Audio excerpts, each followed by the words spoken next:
Hello creative people, and welcome back to part 2 of this video on Adagio's Adagio strings. My name is Mina Shamali, and today we're having a look at the cellos. The Adagio cellos, which, I've had a look at the violins in the first part, using the track that I wrote. So, what we're going to do is have a look at this track. Let's just another listen to it to refresh your memory, in case you have watched it, or if you haven't watched it, just listen to the track. And I'll use that again as a springboard to jump onto the cellos and see what they do, see the kind of special things that set it apart from all the other string libraries on the market. And yeah, we'll just have a bit of a all-around look.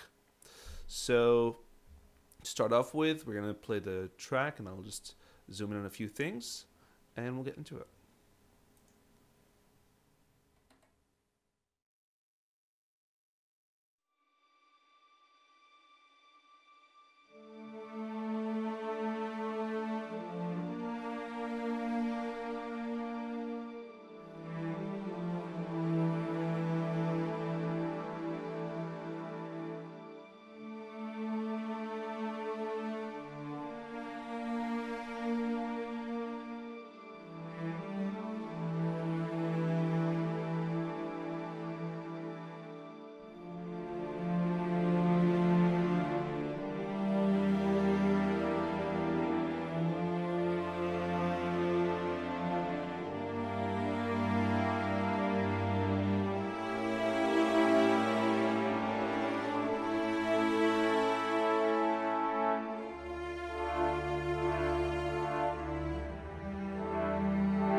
So there you have it. That's the track again. And let's jump straight into it. So as like the violins, this is divided into 3 different sections. You got the ensemble, which is 6 cellos, divisi, which is 3 cellos, and solo, which is 1 cello. And as I said, I really like the idea of the divisi cello specifically because it's 3 cellos in a big, nice church kind of space, and for me, that's a seller right there, you know. So I was quite happy with it. We'll have a look at the ensemble legatos first. So as you can hear, the first part of the track, I've got 2 different legato articulations being played together, and we'll just have a quick listen to those just on their own.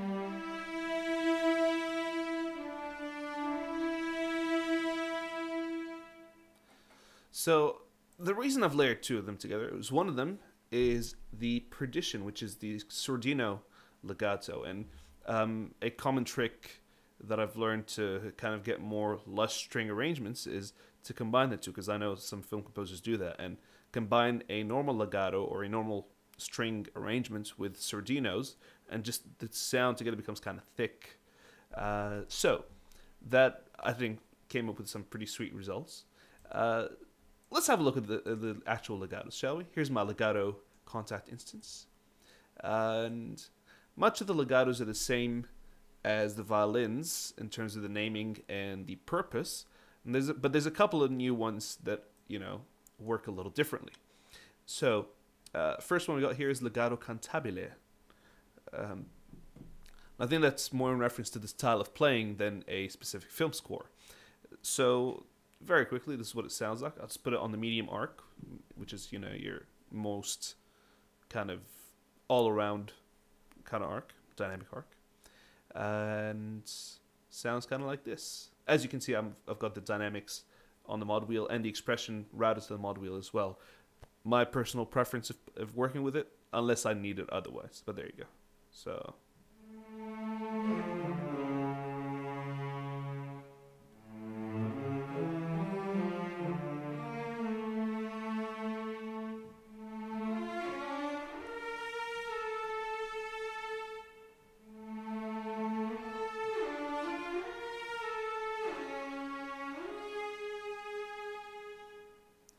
So, you know, it's very kind of instant, very very direct, it just works straight away. I'll just put it up so you can just hear the dynamic arcs on their own working, so...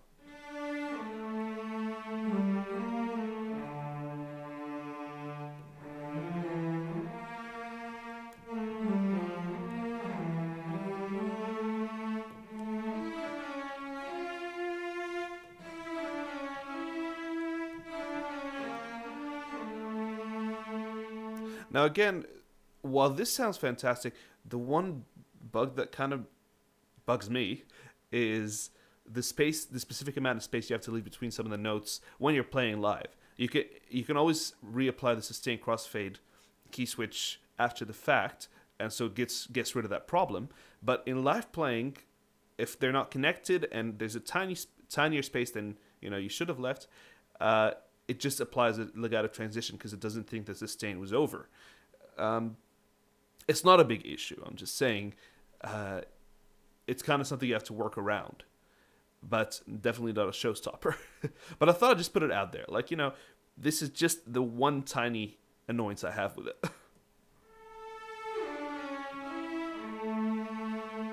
But it's a hell of a lot of fun to play, I'll tell you that.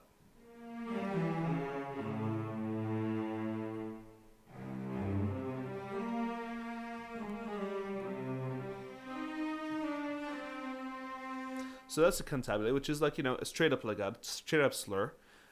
Nothing too exaggerated, nothing too complex.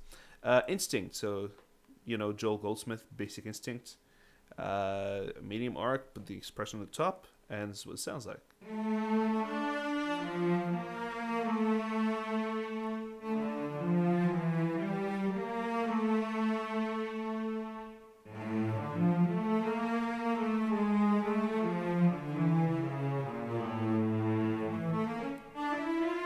That was my screwed up playing.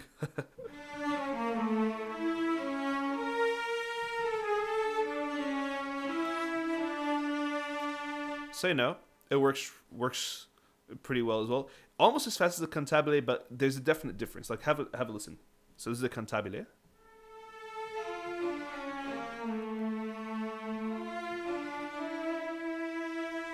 And the instinct.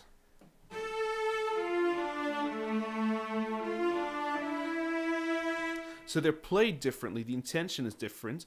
They kind of apply the same kind of legato transition, or a similar legato transition, in that it's fast enough, but the playing intention is very different. But they can still layer together pretty well. So I'll just play them together.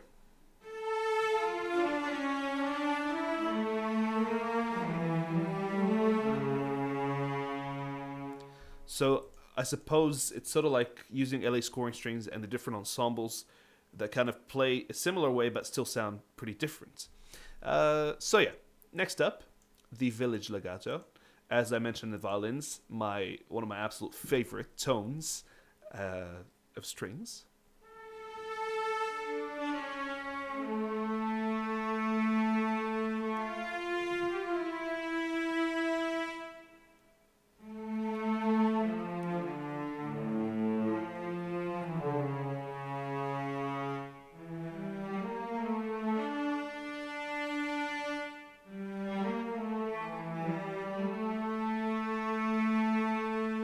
Smooth and soft, not over the top, but restrained. It's restrained beauty, and that's just me. I will forever love this patch. Then again, like the Village, James Newton Howard. That's the kind of spirit they're emulating. Which as I said in the first video, this is the approach they took. They tell you this in the podcast that Adagio do. Troels Folman and Colin O'Malley. They tell you the kind of things they were thinking about. So they're thinking about, like, let's approach it with the spirit of this composer. Which, I think works pretty well. Because you got one string section, one cello section, but a variety of different things you can do with it. And this is one of the big selling points for me for this library. It's just the variety of things you can do because of the intention and the approach to the sampling. Okay, so next up, emotional slur. So, this is your more exaggerated kind of legato. Medium arc.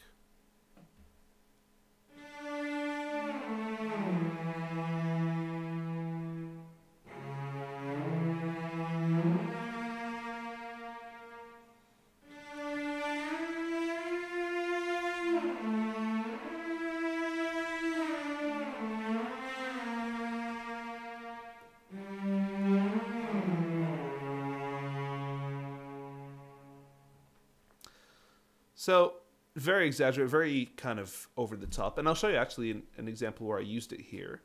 Did I use it? Yes, I did use it. In one of the bigger sections, like the middle section where the choir kicks in for the first time, I've actually laid it on top, not on top, with the violins in octaves. So your emo slur from the violins, and then your emo slur from the cellos.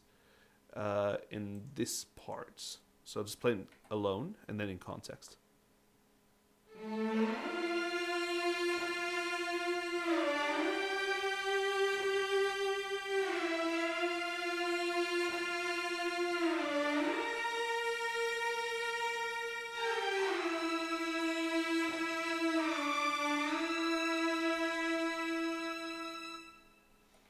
So,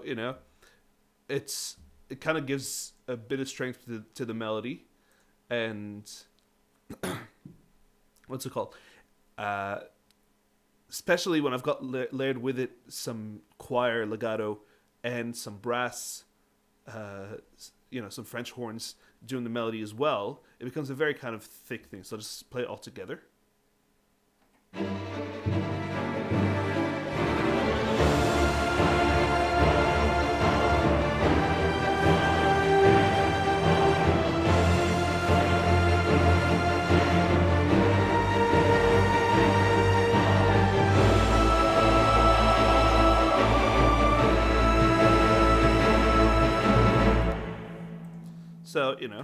So, it's a matter of the sum of its parts, or it's a whole being more than the sum of its parts. That's the expression. Yep.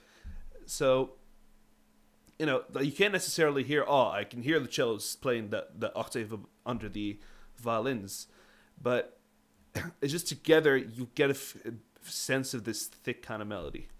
So, yeah, that's the emo slur. We'll just put up the soft emo slur now, which is the same thing, but with the softer intention. And intention is the key word, I think, of this library.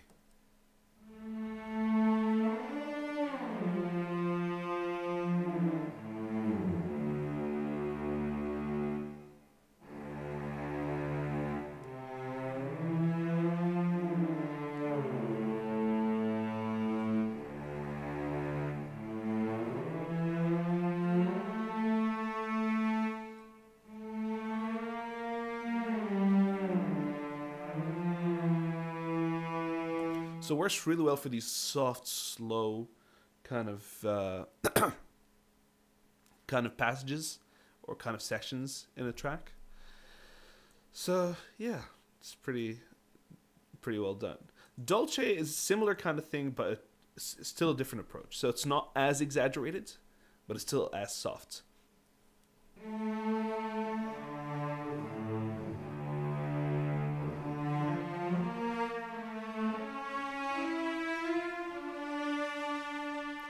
I think of it as sort of the softer version of the Instinct. So I'll just play the Instinct here.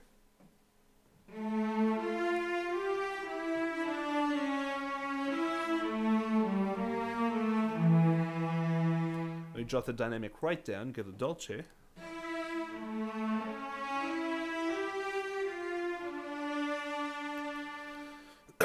So again, it's really just a question of intention. Still super useful because I used it right at the beginning of the track and it served as a really kind of smooth, soft, I don't know what the word is, but it just worked really well for the beginning of the track. So we have Perdition, Rhodes Perdition, Thomas Newman, Sordino strings. So Perdition is your big Sordino thing in this library. So have a listen to what it sounds like.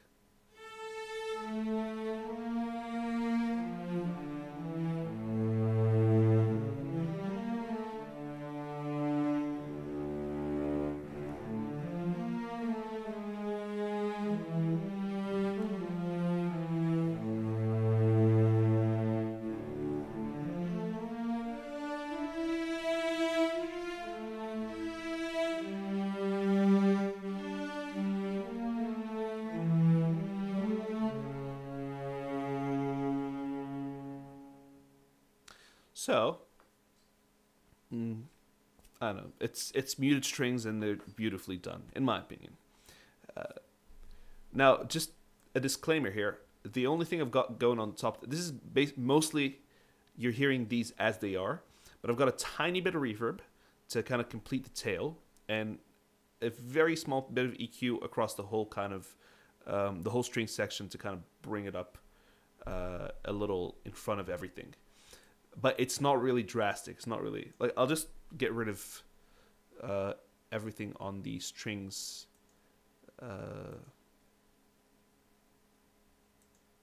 And like I've put a tiny bit of reverb on top of the whole thing to kind of make it all glued together. But here it is on its own.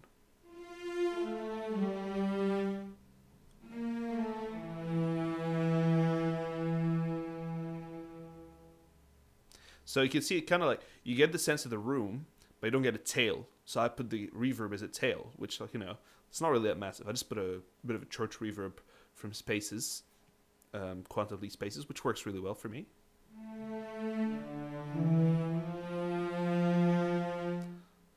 So I think that really kind of works itself out. So here it is. It's not massive, you know, like it's not whoa, I've just put it into a whole big different space and changed the entire characteristic of the sound. It's, you know, just complementing the characteristic of the sound. Because it's recorded in a church. All the Adagio series is recorded in the same church. And, you know, it's more about complementing the space it's in. And what's good about it is it layers pretty easily with other wet libraries. You know, like I've got it layered here with Logria, or like Albion's and Logria from Spitfire. So they're all recorded in air, which is like, you know, a church-like environment. And, you know, the Hollywood brass, which like it's pretty dry, but it's roomy but dry. But I've put it in a sort of a church reverb as well. And the percussion from East West Quantum Leap Symphonic Orchestra, which is already recorded in a big hall. So, like, you know, they're all big halls, and you can kind of blend them in together. And, of course, the Requiem Choir from Adagio as well, with some mic decisions recorded in a church. So it's a similar kind of feel, glue it all together with a bit of reverb, and, you know, it works for me anyway, at least. Okay, so that's the legatos for the ensemble. The other thing I used, I'll have a look at the sustains quickly. I didn't choose them in this track, but, you know, they're well worth looking at. So sustains. You get, now, the thing with the sustains is the violins had dynamics built into the sustains, and, you know, that dynamic sampling approach is one of those, I don't know what it is, one of the marks of this library. The cello seems to have a bit of less of that built in for the sake of more flexibility. So it responds to dynamics pretty well with the mod wheel and everything. But if I put the mod wheel up and play,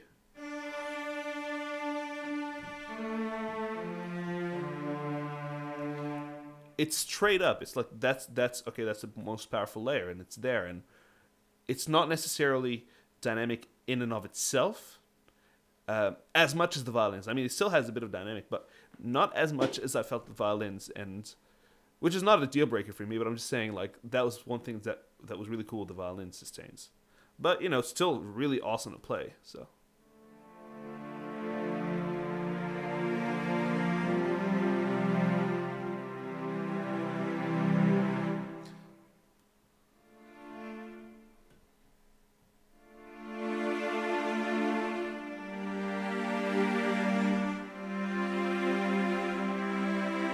And then, you know, if you want to use it, and then in the context of a track, I think some people talk about the sucking effect, especially when you're playing lives, like, which, you know, I don't think is that much of a problem. If you kind of like do a bit of post editing, that'll solve your problem. For me, you know, I'm not fussed. I like to do the post editing; it works for me. But as I'm playing, I'm not really fussed. Oh, it doesn't sound all that realistic while I'm playing. Well, of course it won't, because you're trying to emulate 11 players here. You're not going to emulate 11 players playing all by yourself. So, so the post-editing, especially when it comes to sections and stuff, I don't mind doing, and it's not the fault of any library. It's just, it's something that comes with having to work with big sections, you know, in the realm of sampling and recording MIDI.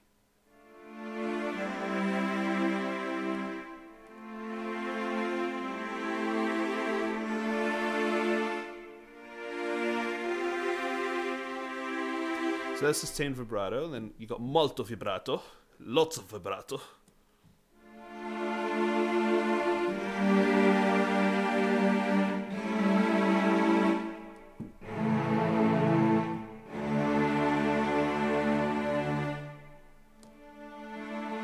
This is like, you know, your more intense passages.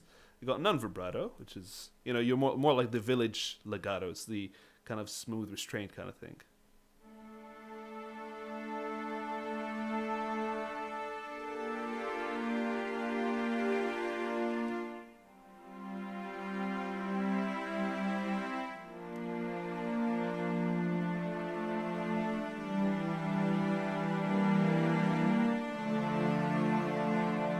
And And then non vibrato to molto vibrato. So this is probably where you see more of the dynamic shift. So it's like, I'll just put it up the top.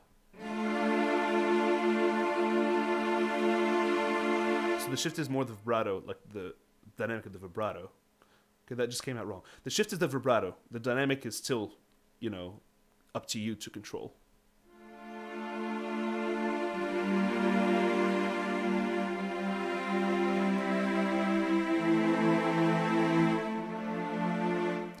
And the cool thing, we've got sordinos as well. So sordino sustains, sordino legatos, and this library also has sordino shorts, which is brilliant.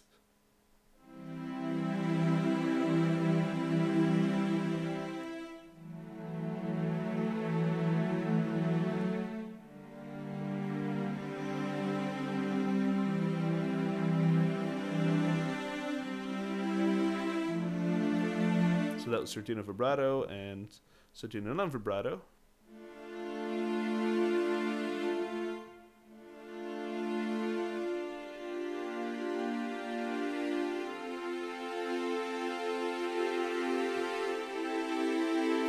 Non vibrato to vibrato.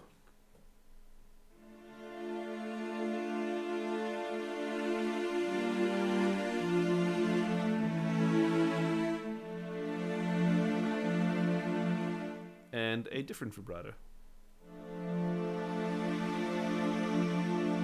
For comparison.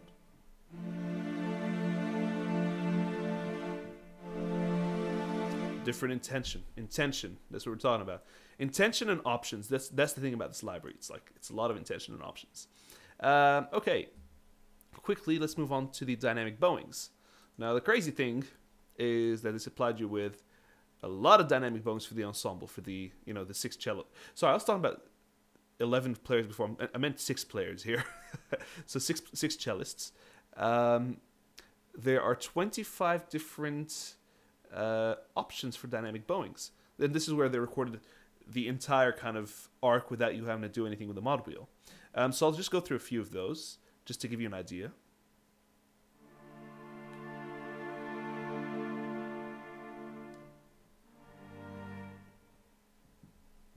So it starts off with, like, you know, small piano, kind of pianissimo to MP.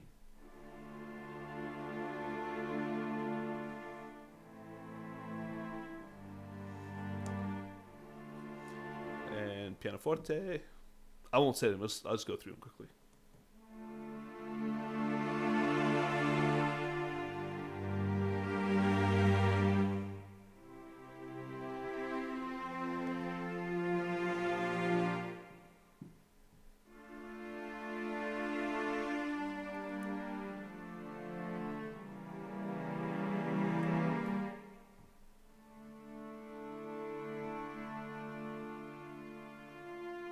So, you know, this is kind of a lot softer, this one, which it just works really well.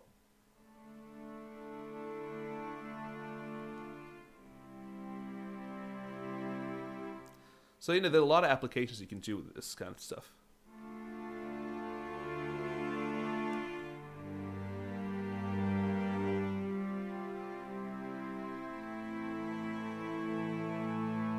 And, you know, playing in between them, where one dynamic's finishing and another note starting with a different dynamic, kind of really gives you a different sense of things melting into each other.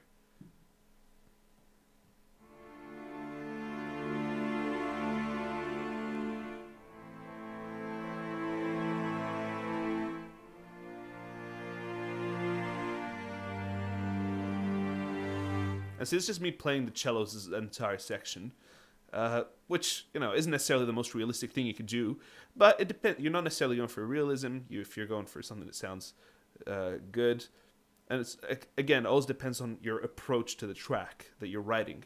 Are you trying to emulate a real orchestra, to, you know, write down to every detail, or are you trying to give more of an impression that, yep, there's an orchestra here. It's a whole bunch of things going on.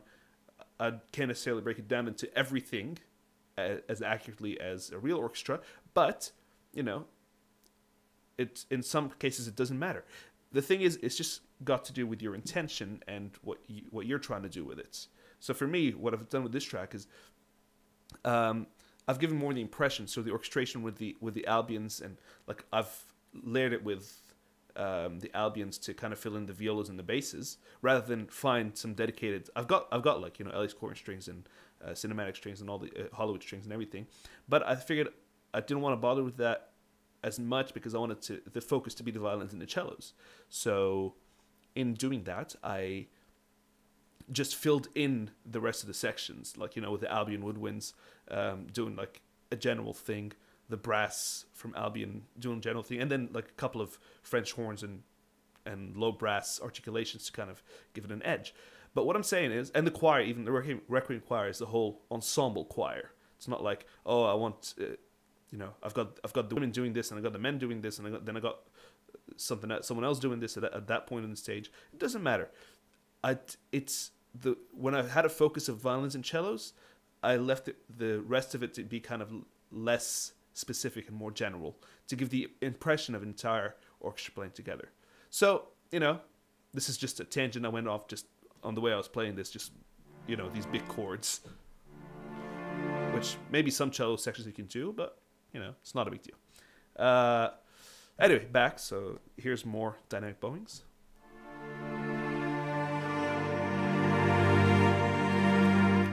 Two bows, and I can't believe I didn't show you this in the legatos. So there are two bow articulations. I'll go back to the legatos in a sec, but two bow articulations where have a listen.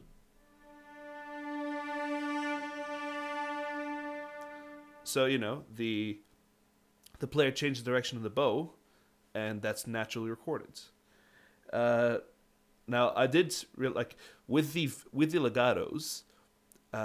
It bugged me that the two bows there were only like 3 or 4 of them, and you had to kind of pick your tempo.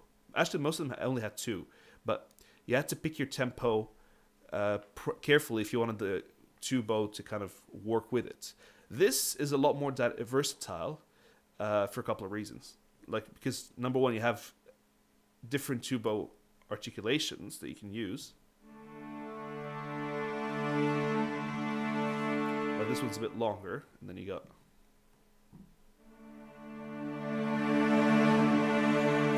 and this is a little shorter but more dynamic. So there's a lot of options here. But to even make it better, if you want this one, for example, but you know the two bow is too fast or too short, too fast or too slow, you can use the pitch wheel to change the tempo. So here it is, the pitch wheel up, which speeds it all the way up, and then pitch wheel down.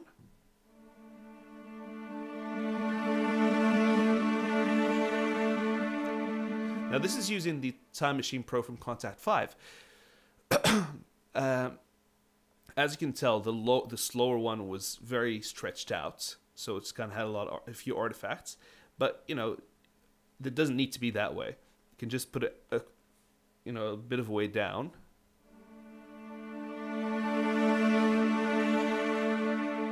and it slows down a bit more naturally. And what I would do if I were needing to do that, which I didn't actually, because I used the dynamic bowings for only a small part of this track. But if I were needing to do that, I would assign the pitch bend to a MIDI CC and just move that according to the speed that I needed, which I think would work pretty well. And like, you know, would depend on your articulations as well. So here's more two bows.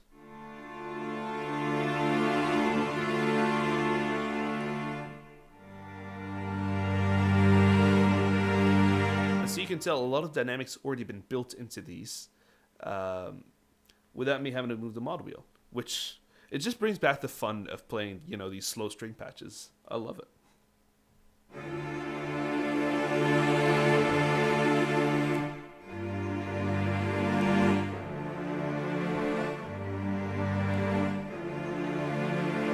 And shorter ones.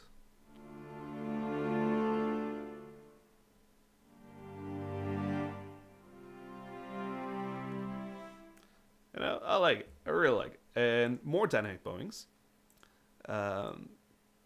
Same principle here, but so there's a lot more short and then a lot more sordino dynamic bowings, which I think even they did more of these than they did in the violins.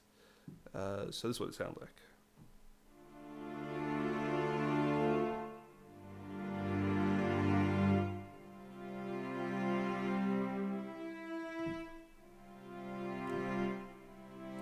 And something cool to do with these, as I mentioned with the violins, is you could, if you press down the sustain pedal, it sounds like the transitions into the next chord sound a bit more natural, or into the same chord. So how like look at this.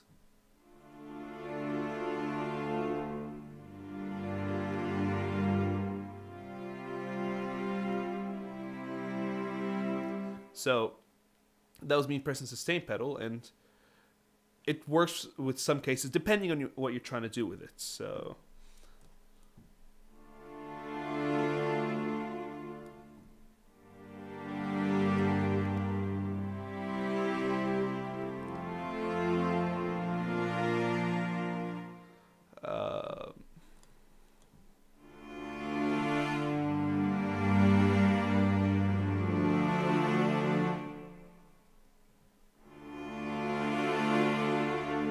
And this is a trick I learned from Trolls in one of the Adagio podcasts, the second one actually.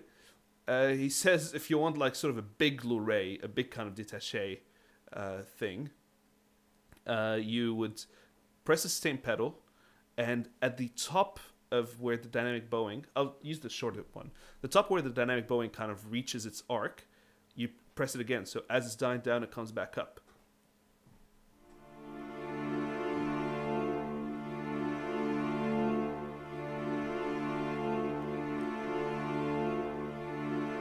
And you play it a few times, you kind of get a feel of it, and then you can record it. So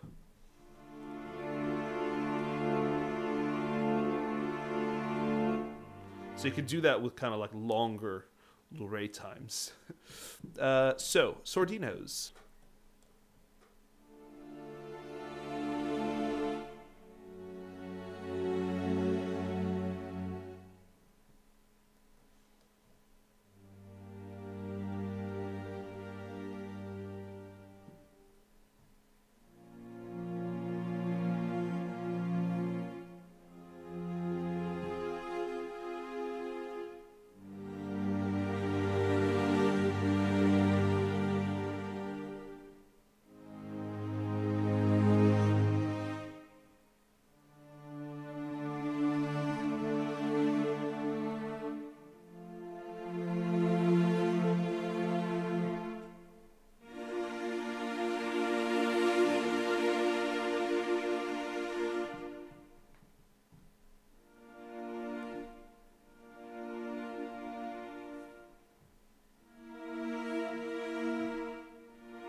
So a lot of options there, and tubos, dynamics, sordino.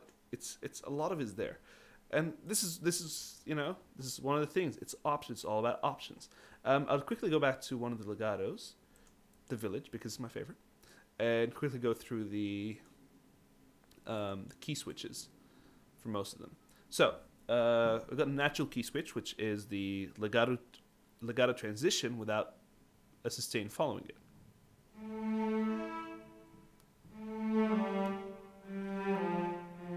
Which could work for like short notes, really short kind of notes, following the legato, as well as layering on top with some other things, and also transitioning into some different articulations that are not covered in the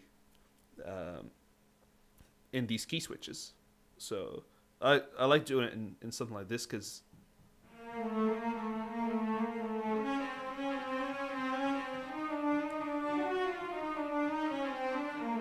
so, just as you're playing it, it's not kind of heavy-handed.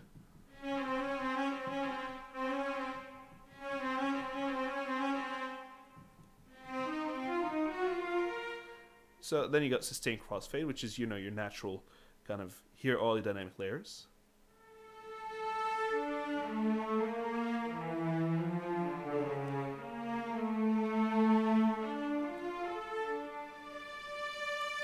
like the fact that they've sampled it right up to that D and E flat right here. Because high cellos is a whole other thing, like, you know. I believe it was Hans Zimmer who had 28 cellos or something in the Hannibal Lecter score for Ridley Scott, and I think equivalent numbers for like Dark Knight Rises and Inception. So a lot of heavy cellos, and when you get them right at the top as well, you can. I think for one of the scores he might have not had violas to begin with, because he's just got the cellos right up to the top of the range, which gives a really strained kind of sound because it's right at the top of the neck. So yeah, and then you got your medium arc, which is a very workable kind of thing with most melodies.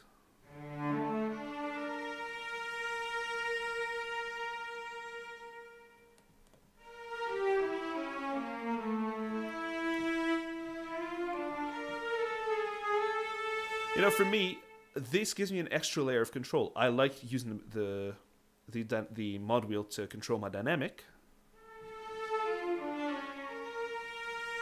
But when a note naturally gets more intense as I play it, it comes more alive under your fingers, you know? It's the same kind of thing that you had in, like, you know, the old Spectrasonics choir libraries that had a lot of dynamic sampling. Even like East-West Symphonic Orchestra, some of the patches had the dynamic built into them, which made them really fun to play. You know, on top of having the control of what you wanted to do. So here's heavy vibrato.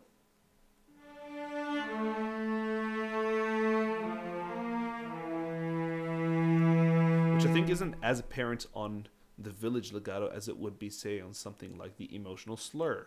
So heavy vibrato would sound like...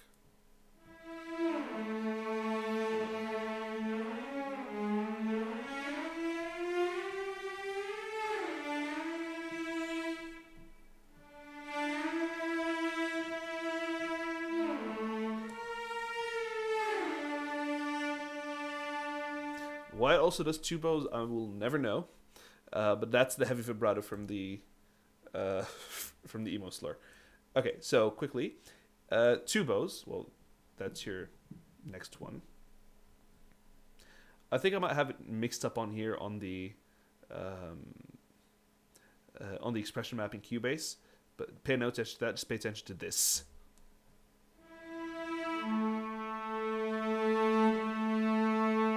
So here you see there's only one option for two bows, which has specific tempo. So if you know you really need the two bows, I would go from using the natural key switch into a two bow articulation from one of the dynamic bowings and bring it back. I haven't really had to do this because I haven't really used the two bows in this sense. But it's similar to kind of using the Lorrays as well. If I were using the tempo synced Lorrays, which I didn't use in these legatos, so these won't be tempo synced. But you can definitely do it tempo synced. So short bow.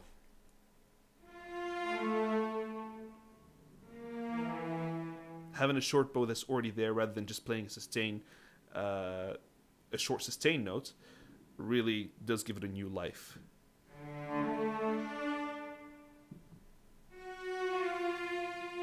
And then a sort of a longer short bow, so it's just, you know, it's there.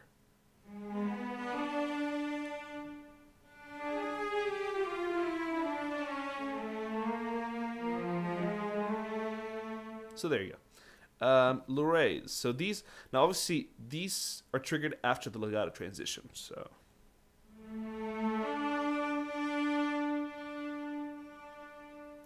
and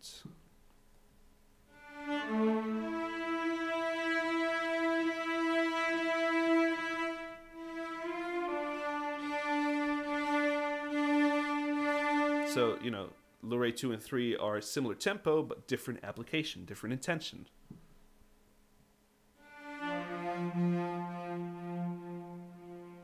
And this would be at 60, but I think half the time value. So, you know, there's a lot of community. I think this one would be the most... It's probably the most flexible. And therefore, when you have a tempo synced, it will really work. But you know, you can do stuff like this. So.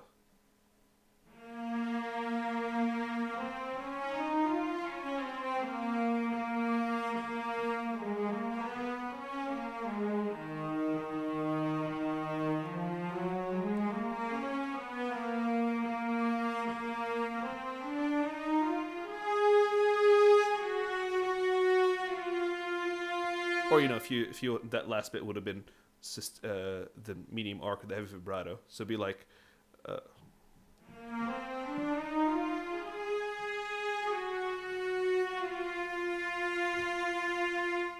So you know, a lot of options to do the stuff with Lorrays there, which you know, brings us back to the Lorrays.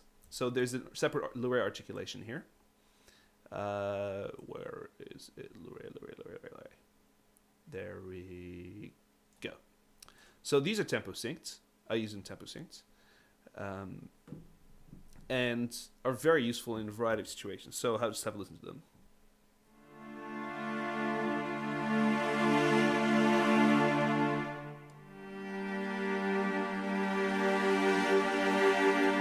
Then you got these. And the cool thing, they've already got a dynamic built into them, and you can also control the dynamic with the mod wheel and the expression. So I can do something like this.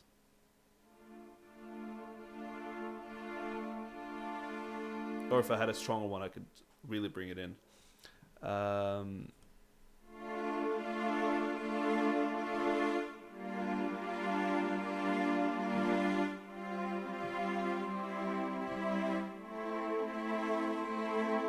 I'm not sure what I'm playing. I know this is something, but I'm not sure what I'm playing.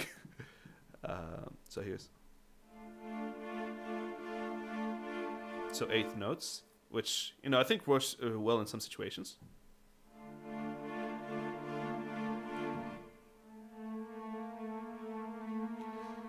See, that's the thing. You don't always have to use them just as a da da da da da da. You can do these kind of different things. Like here, what I did was rather than just use it as a da da da, I sort of played a melody with them. If you have a listen to this.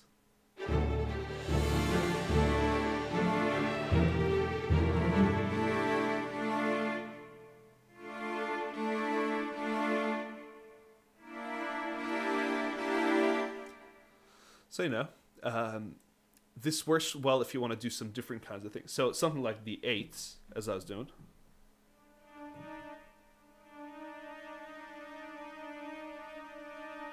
You know, you could do these kinds of things or something like this.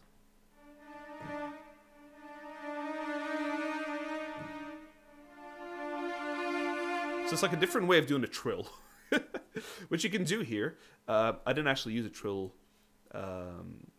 articulation, but I'll load it up in a second so you can have a listen to it. So, and see, you get different kinds of Lorrays to work with. So, like, you know, da da da da, or the opposite.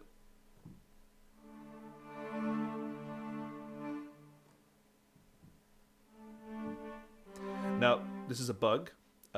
This one is 2 semitones lower than the rest of them. I don't know why, but I haven't actually looked into fixing it. I was meaning to, but yeah, there's a tiny bit of a bug. I should report that to Adagio.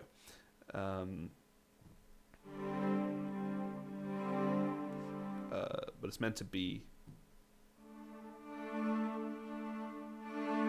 So yeah. Anyway, skipping over that. That doesn't matter. We'll work on that bug later. But so, you know, piano, forte, piano, right there. And so even something like that, you can work with the dynamics. So.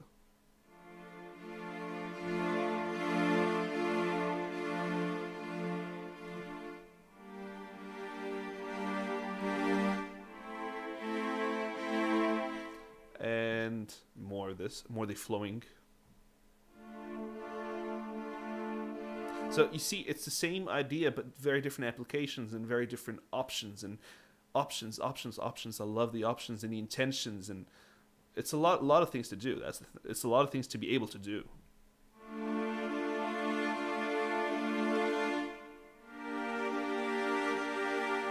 And that's the thing. I never see any library is trying to replace another. It's just a different way of doing it and different options that are offered. And you know, even though it's called a competition, it's called competition. It's not really competition, because even Trolls of Colin will tell you, like, they use all the other stuff. Like, you've heard, like, they've done demos for a whole bunch of other developers. Colin, you hear stuff all over Last and Hollywood Strings, and it's all there. But this is a different intention, different kind of way of doing things. So something like this, triplets. This kind of feels like da da da da da da da da da.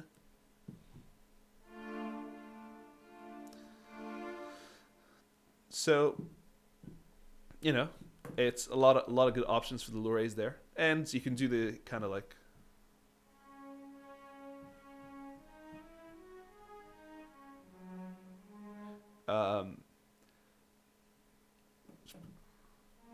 put that right here.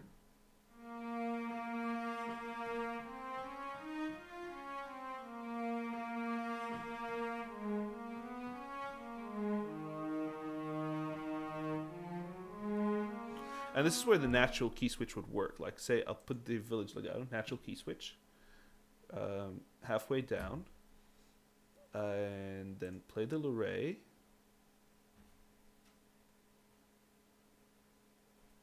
Pull them together.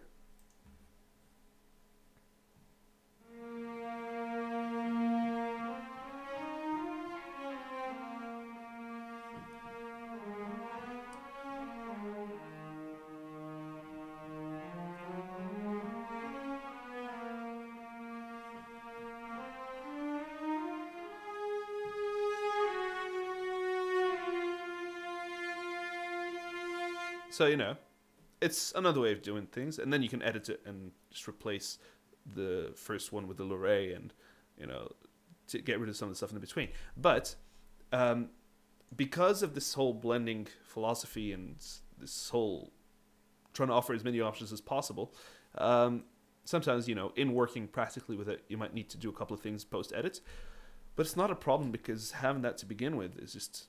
It's like having a really playable phrase library part of the library, you know, these Lurays. And I think that was the intention. It's sort of like having action strings for you know, the heavy staccatos. These are like, you know, this is the Lurays and those kinds of phrases, and really being flexible with them. So yeah, that's Lurays. Now let's go to shorts. Very quickly have a look at them. Shorts. First thing I got here. So a lot of spiccatos, no staccato, which is weird, but then I think Trolls addressed that by saying you can just play a marcato shorter, so that'll be your staccato, which, you know, works. Didn't bug me when I was working, so let's have a quick look. Feather spiccatos, which is, you know,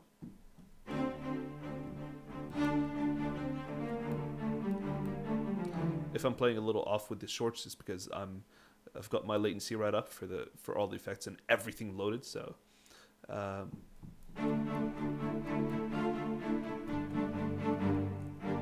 so that's your feather spiccatos, as opposed to spiccatos on bow. Shorter, sharper, a lot more aggressive.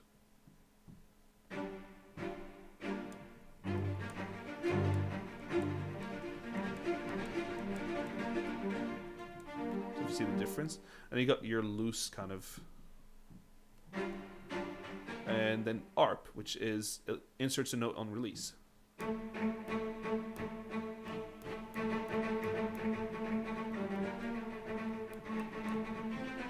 So, you know, you can do that kind of stuff, and really, like, even really faster.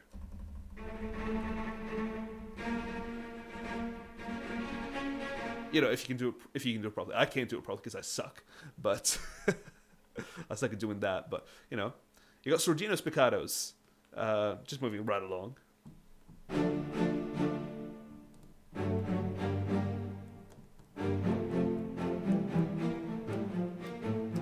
And I love the fact that we have that. And ARP, same situation. Bouncy spiccatos.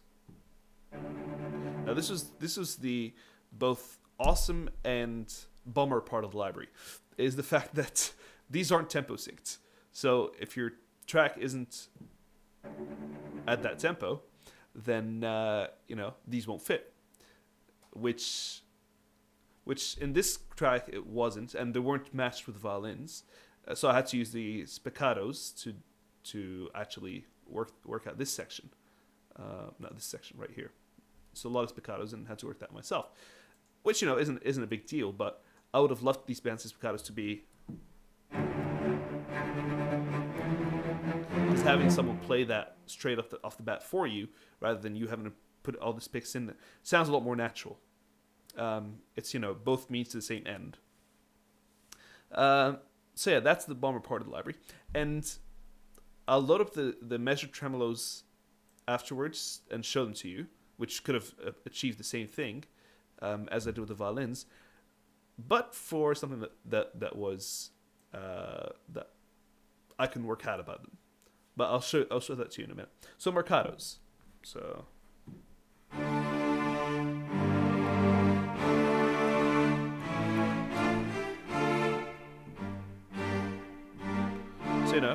play a marcato shorter and it becomes a staccato. But it's not the same to me. But, it doesn't bug me. I mean, I'm not really missing it. At least I wasn't missing it here. I don't know if I'll miss it later. We'll see. But there are a couple of combined articulations. So marcato and feather spiccato and spiccato and bow. Which I think also kind of help with the staccato thing. But I'm not sure why it's there. I mean, it's cool to have.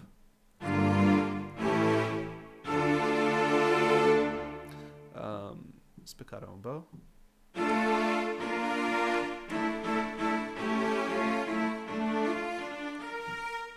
And then you got your pizzicatos.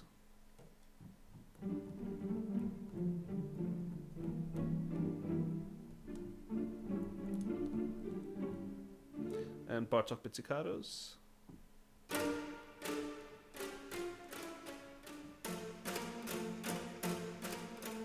And Collegno.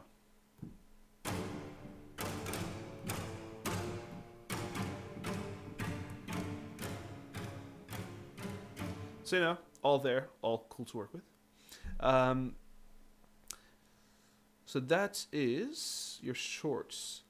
Tenuto. Great having that as an option. So détaché and tenuto. Which right here, I've actually used in the track. So I'll show you all the shorts and the tenutos in a minute, like how I've used them. So here's your détaché.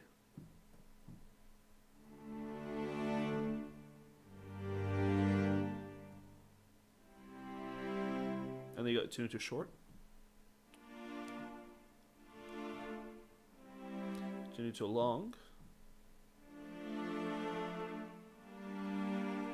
And then tenuto sordino.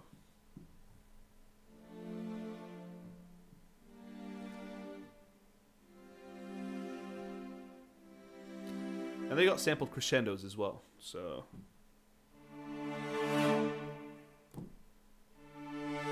which could work in some situations as well. I think sort of like a cymbal roll. I mean, in a similar fashion. Different lengths of these.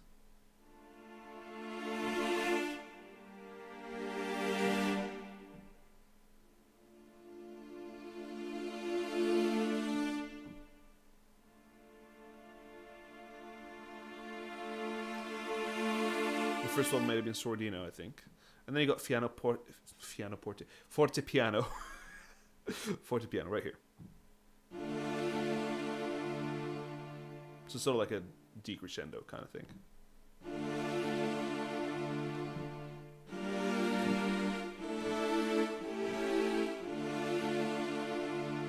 So having those can be very useful. Again, it's a whole lot of different articulations for a whole lot of different purposes. And having to combine in different key switches, I think, works really well. So, very quickly, tenutos. I combine them with some dynamic bowings in this section. So right here.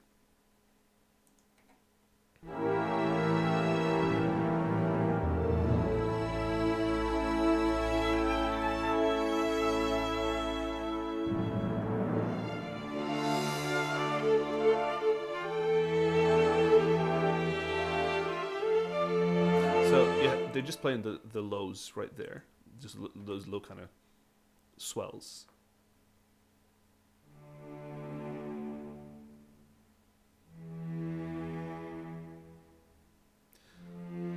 Which I thought worked really well, but I combined them with the dynamic bowings to kind of give them a bit more of a presence and a bit more of a length.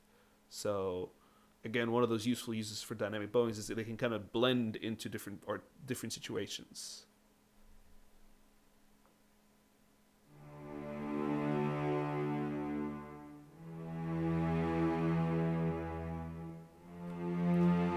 So I've got the attack of the tenuto and the rest of it being worked out with the dynamic bowing.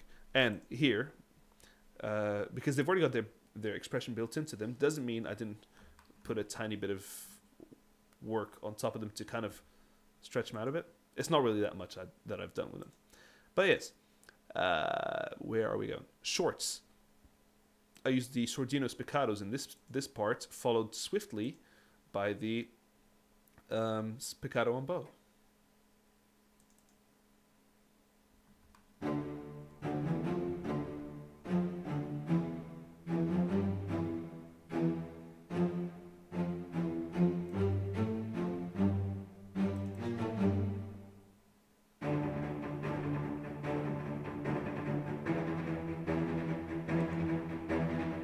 And these here are combined with some Albion shorts, low Albion shorts. Where are we? No, they're not here, like in this section yet. And these are using the ostinato script from Albion.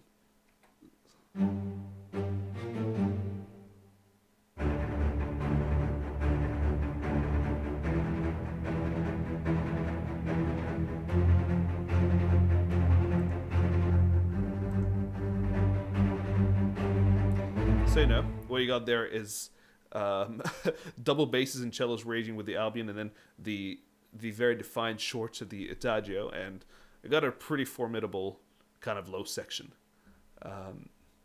which kind of gives the contrast after the spiccatos, the sordino spiccatos as well. I think that about covers it. No, one cool thing I was gonna do but I didn't end up doing was I got these pitched down an octave and combine them here. So say if you're playing pizzicatos, you got a simulated bass section. Could work with some of the spiccatos as well.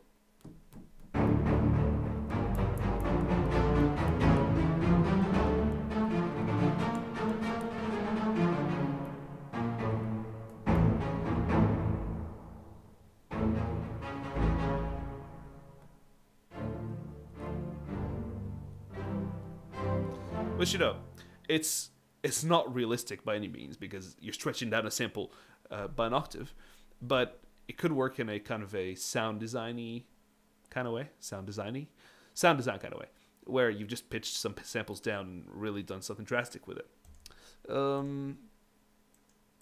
Which I think with the pizzicatos, I think it works pretty nicely as long as you kind of let go, because otherwise you get the full pizzicato pitch down. Right here, sorry.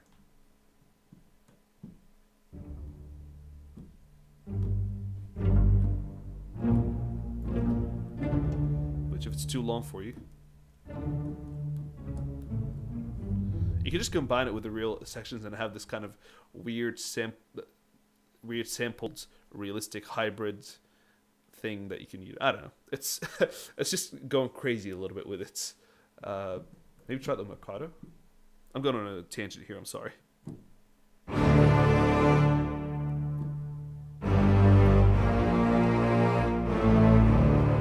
Combine that with some some of the low Albion.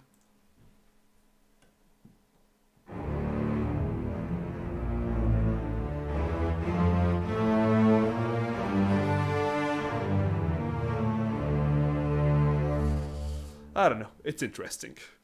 I think that about covers the ensemble, except one last thing, which I'll load into just for you. Adagio cellos, instruments, ensemble. Trills. Now the trills also have the measured tremolos included. So I'll put those in. Contacts Time Machine 5, Time Machine Pro 5. Now I don't know if it's just for me or if it does that for everyone, where it takes a bit of a couple of seconds and before it decides, I know I'm gonna load this now. I don't know. So it does this, and I don't know if it's a fault with the library, just Contact in general, because it does that with a lot of my libraries. But yes, I think I've done a batch resave as well, so it shouldn't do that. So it's loaded up already. So it's not a big deal, but I don't know. It's a Contact annoyance. Has nothing to do with the library. Never mind. Anyway, I'll just put that to 7, and I'll replace the shorts, so we're not really using the shorts here. And don't worry about the expression map because it won't matter. So we've got trills, tremolos, and measured tremolo. So trills you got here, and I'll just so that the mod wheels control them both now, which sound really good.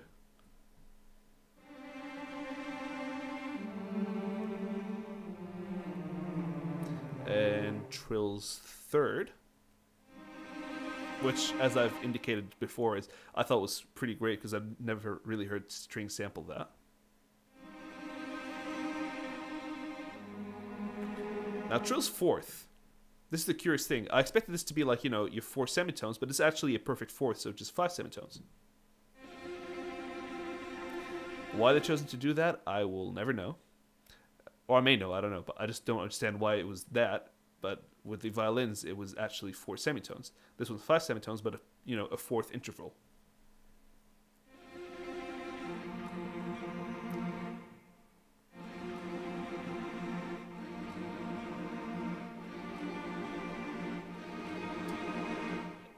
You know what? That's what it is. I'm not really gonna complain about it because even having that is pretty sweet. Like, I just wish I had that for the violins now. I don't know why I don't have that for the violins. Now we got the same versions but swell versions. So these have the dynamic arc built straight into them, which sounds like this.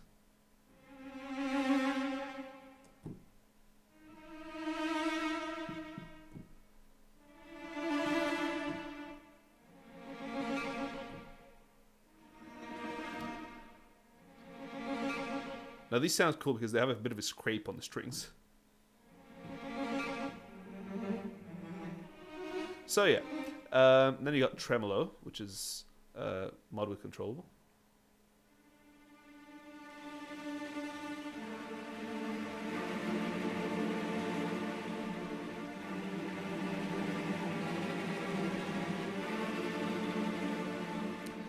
Now the measured tremolos, my friend and foe in equal measure. The problem is it's at 144 BPM, but my track is at 74, and there's no way to control the time. So whereas, in a normal circumstance, it would just work. This is what it sounds like. If I did that without the time machine, do I have a time machine? Trills light. So Trills light will be without the time machine. This is what it's meant to sound like. But with the time machine, it kind of stretches itself, and there's no option like, with the Lourays, you got normal, you got half time, you got double time. I don't have that option here. Whether that was... I don't think that was intentional. I think they meant to include that, but, that is my annoyance with it. Because I can't control that, so I have to... and I can't control it from in here either. Like, it's DFD, direction from disk, so I can't really edit how it behaves. But, the articulation itself, as you heard, actually sounds good. It's just controlling how it responds to your tempo, which is annoying. But yes, anyway, that aside, let's move on to the Divisi. And I'm going to go through these pretty quickly because I've taken a big chunk of your time now. So 2 different legatos. and I won't go through everything, but just medium arc straight away. And then you got different options for two bows. You got allegretto and anima.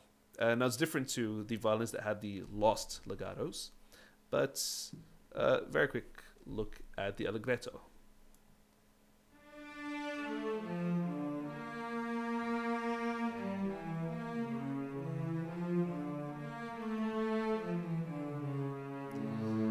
So, pretty straightforward. Anima, I think, is a little more animated, which I think that was the intention of the name.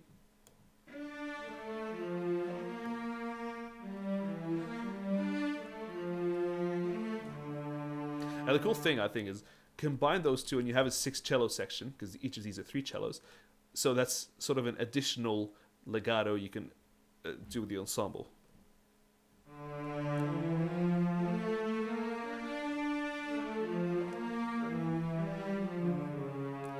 As most of the legato key switches pretty much match, well, at least within the sections, so the divisi ones match, so you can do the 2 bows here, for example. But each of their...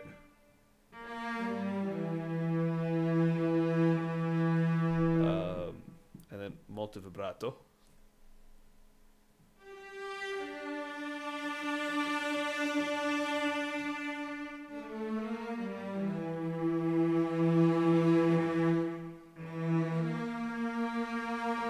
So I think it's a pretty cool thing to do. But what I've done here is used it underneath that beginning legato. So I'll just do that. So all you hear is the cellos. And, just using 3 cellos underneath to kind of give you the impression of the lower register. Same as kind of using the 3 violins right up the top with the highest octave. Don't necessarily need a massive section for a softer sound.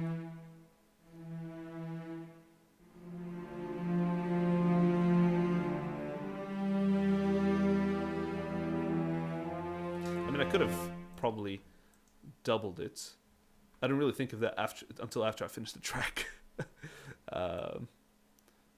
So double it here and you have a kind of a bigger sound.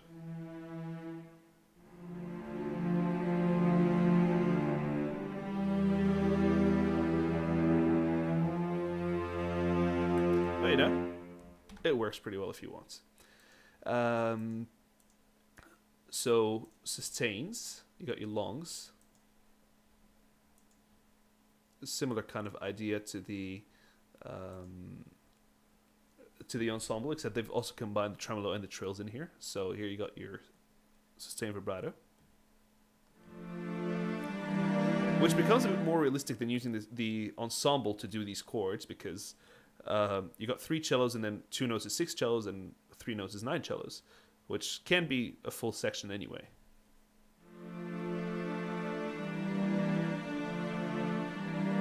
And then molto vibrato.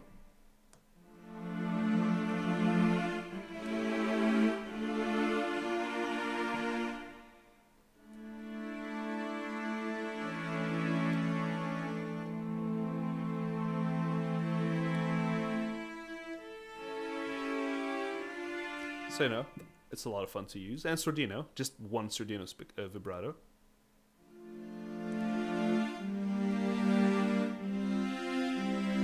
And you can always layer these things on top of each other. And this is actually something I've done.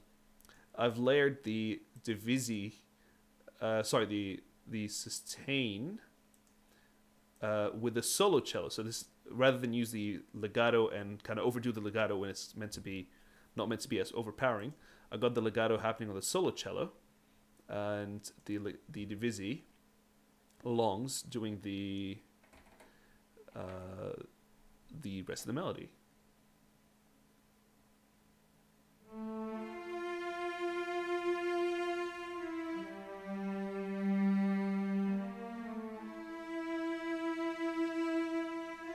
And I could have done it with the allegro. So.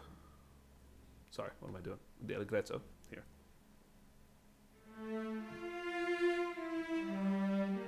But I felt that the divisi worked better. The divisi sustains worked better in this situation. So.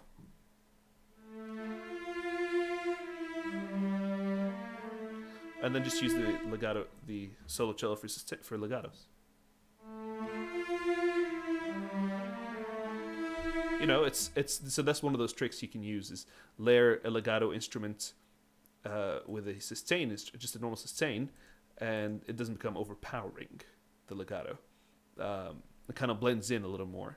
That's actually a trick I learned from Oliver Codd from one of his Sound Iron videos for the choir, for the Venus Choir. So thank you, Oliver, for that, because I've been applying that trick heavily with a lot of things, and it works really well to kind of tone down the overpowering nature of some of the legatos. So just quickly we'll go through the trills, same kind of deal, but no swells. And then minor third.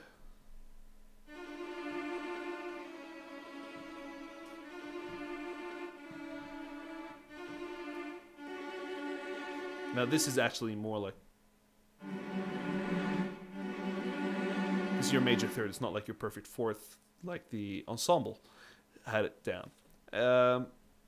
Curious, but you know, that's what they did. So tremolo, pretty cool for like kind of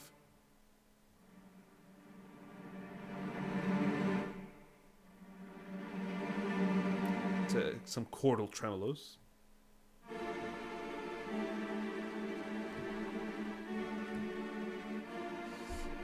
So yeah, so that is your long divisé, short divisé.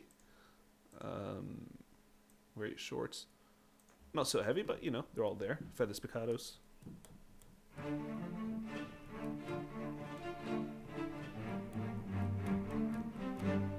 Marcato.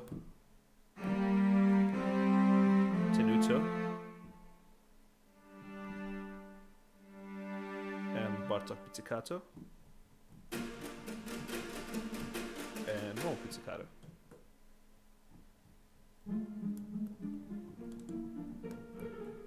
And you can always use these to kind of like bring focus to some of the ensemble sections if you feel they need so. I think this is similar. This is the principle behind Spitfire's recent Sable strings, which is kind of like bring focus to some of these bigger arrangements, which I think you can do in a similar fashion, not necessarily the same way, but in a similar fashion with these kinds of things. So you have like pizzicato short on divisé, and then you have the ensemble shorts playing pizzicato, play them together.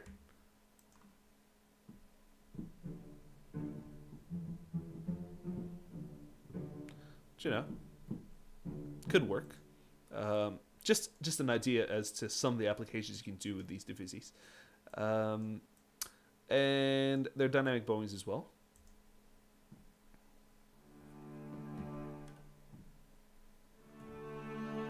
Which I didn't use, but again, with the more chordal stuff, could work really well.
So, pretty useful. I didn't use them in this track, but, you know, that's what they sound like.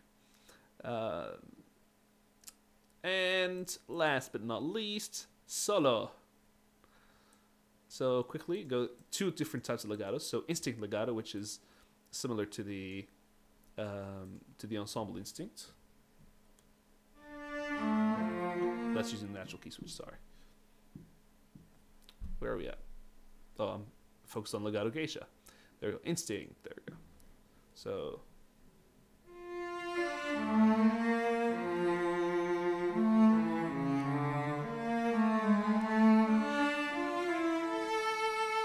Now, I think it sounds really good.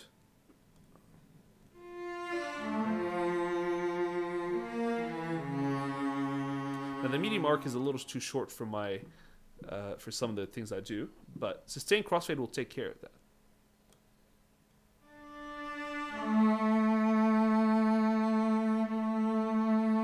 But you hear my issue. A double bowing. Not a double bowing, what am I saying? A change in bow direction. Which can work if it works within the tempo of your track or within the intention of your track, but I can't seem to get around it. Which, you know, in a passage like the one I did, it's like.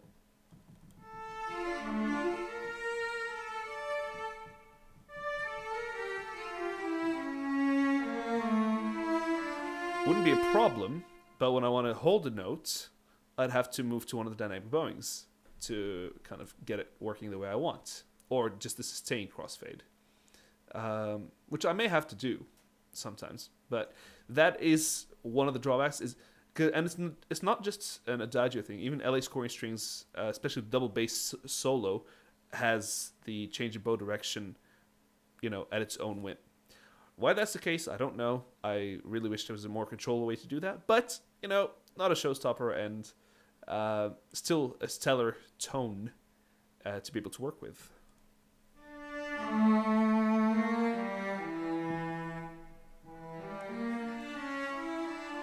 And everything else is a two bow as well, so I can't really do much else about that. But legato geisha, so, you know, Memoirs of a Geisha, John Williams kind of thing. So,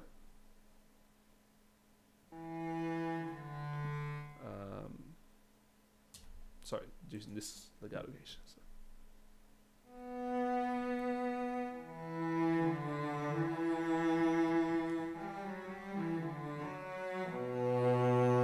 Had to be done.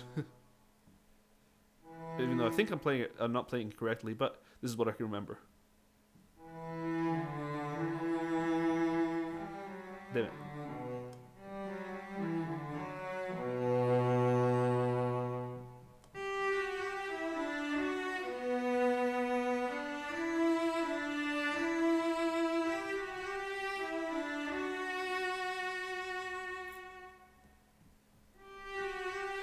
So it's a little more kind of, see, listen to this.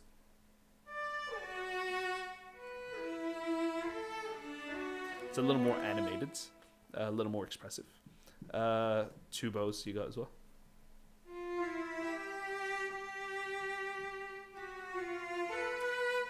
Sorry, that was my bad playing. Short bows.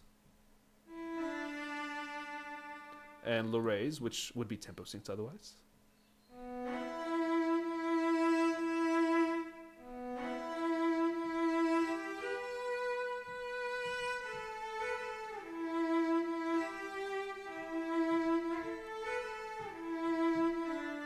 Damn it, messed it up.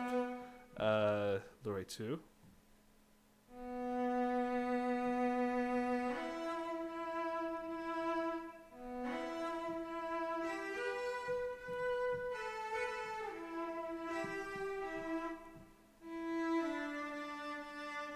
Oh, this would work really well with this track.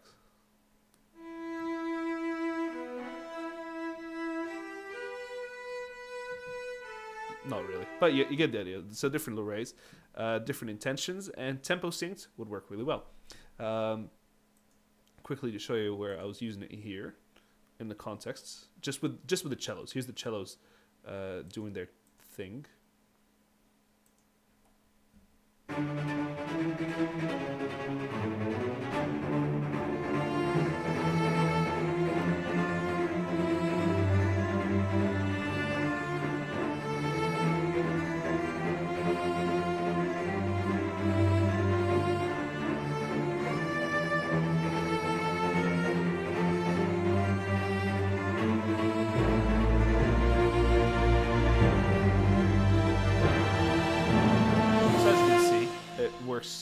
really well on its own. In a solo like this, it's like.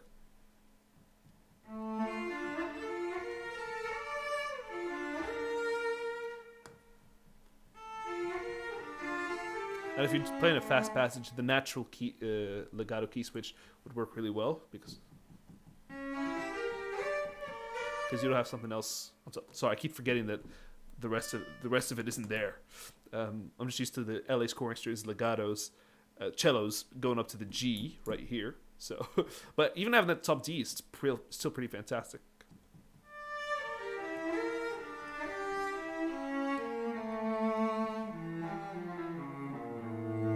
So I do like the natural key switch in here specifically. Quickly, where else do we have? Different articulations, which is like, you know, your longs and your shorts. Sus cross fade, which again have a change in bow direction, but I think it's a little longer than the normal one. But I don't know. That's just my one gripe with this solo cello. It sounds great, it's like it's a solo cello sample in a church, but my one gripe: you're changing bow direction. Why can't I control it? Why don't I have a natural smooth thing like a cellist would really do, where I can control where it changes direction? But you know, it's a small gripe in an otherwise fantastic library, otherwise fantastic sound. So spiccatos. So if you're doing like, you know, the Divisi section with 3 cellos, and you want natural spiccatos of these 3 cellos, do something like that. Marcato.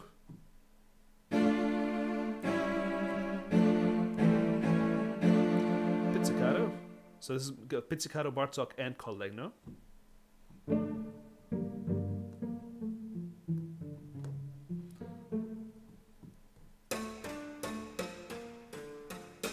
I think layering that on top of the Bartóks with the shorts would work really well as well. So here's your...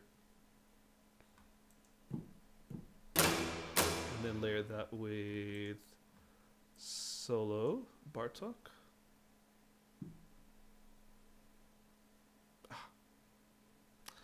There.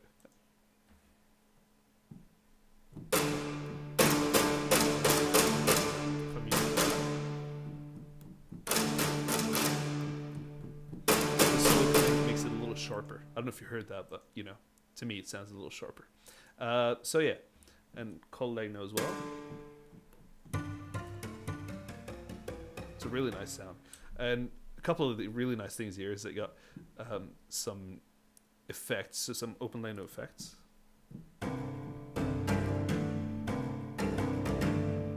And open chugs, I like these. So these are in fifths.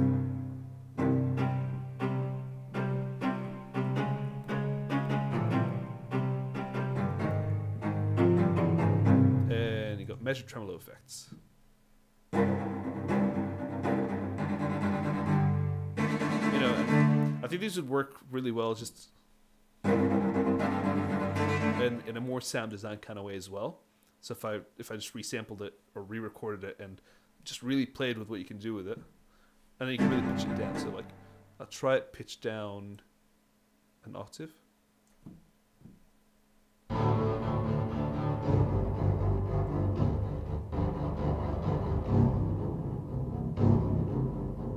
Do some cool stuff. Pitch it down 24. Let's see what we can do.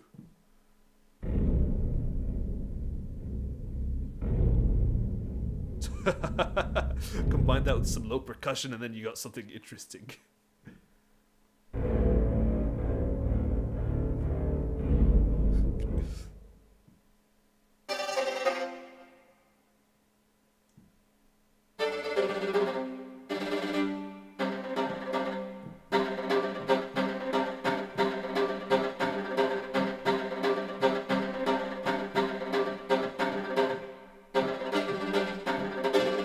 So you can do some pretty interesting stuff with it. Well, that's just how what I would do. I'd just go crazy with it. But yes, that covers the solo articulations and dynamic bowings, and then we'll be done. Sorry for taking an hour and a half of your time, but here you go. Very quickly.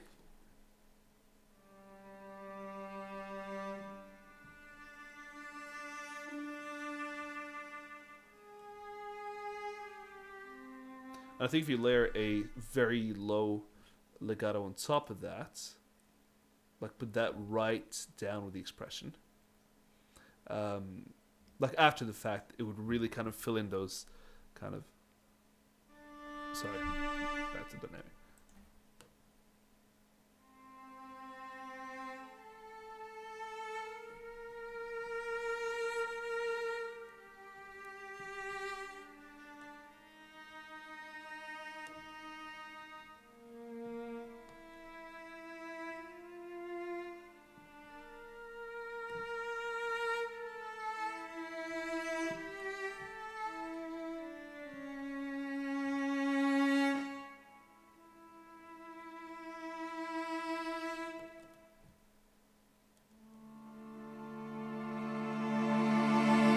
To get some like smaller sections and softer, like these are like a lot softer than the other dynamic bowings.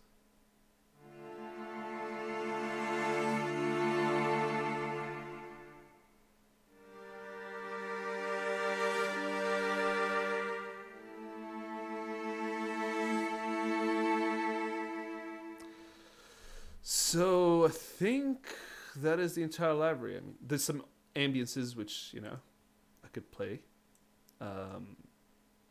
But you know, they're just more sound design kind of things, so I'm not going to go through them because they're not the focus of the library, but they're pretty sweet. I think designed by Trolls Fallman, if I'm not mistaken.